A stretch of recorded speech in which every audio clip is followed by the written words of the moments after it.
La disparition d'Émile, 2 ans et demi, pourrait-elle être liée à des mésententes au sein de sa famille? Depuis près d'une semaine, le petit garçon est activement recherché dans la commune du Haut-Vernay, où habitent ses grands-parents, et ses alentours.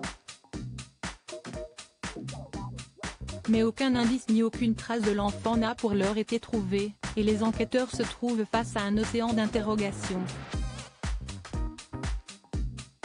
S'il était tombé quelque part, beaucoup estiment que les chiens de la gendarmerie l'auraient retrouvé depuis longtemps.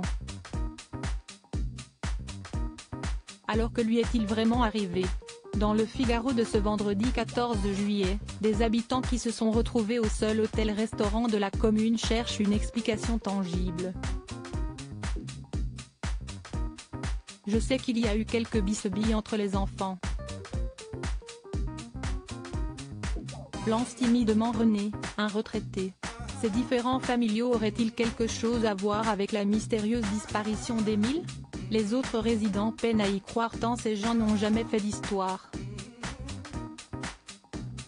Ici on les connaît surtout parce qu'ils chantent à l'église, rappelle l'un d'entre eux à propos des proches du garçon, par ailleurs décrit comme très croyant. L'attitude du père d'Émile interroger la famille a toujours été très présente pendant les premiers jours de recherche. Comme l'a rapporté la Dépêche le 13 juillet, le père du petit Émile était là. Colomban S., de son nom, âgé de 26 ans, était entouré de bénévoles et son attitude aurait quelque peu interrogé. En effet, nos confrères ont partagé l'avis d'un volontaire qui l'a croisé et été marqué par sa tenue, relativement chic malgré les circonstances.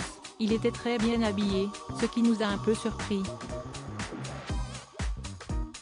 Il portait un col roulé, et pantalon de ville. Il a ensuite évoqué le comportement du jeune papa, il était très autoritaire et haussait le ton rapidement pour réprimander des gens qui n'avaient pas, selon lui, la bonne attitude.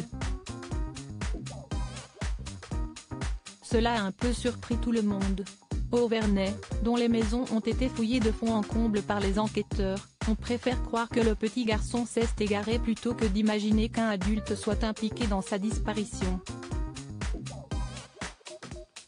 Le matin, Émile était allé avec ses grands-parents à la cabane que ses oncles ont construite dans la forêt. Peut-être a-t-il tenté de la rejoindre tout seul? Suggère une habitante interrogée par le quotidien depuis son balcon. Mais comment expliquer l'absence totale de traces de celui qui n'est encore qu'un bébé sur les chemins aux alentours du village? La cellule d'investigation nationale déployée depuis quelques heures permettra peut-être de découvrir un indice déterminant. Crédit photo, capture d'écran TF1.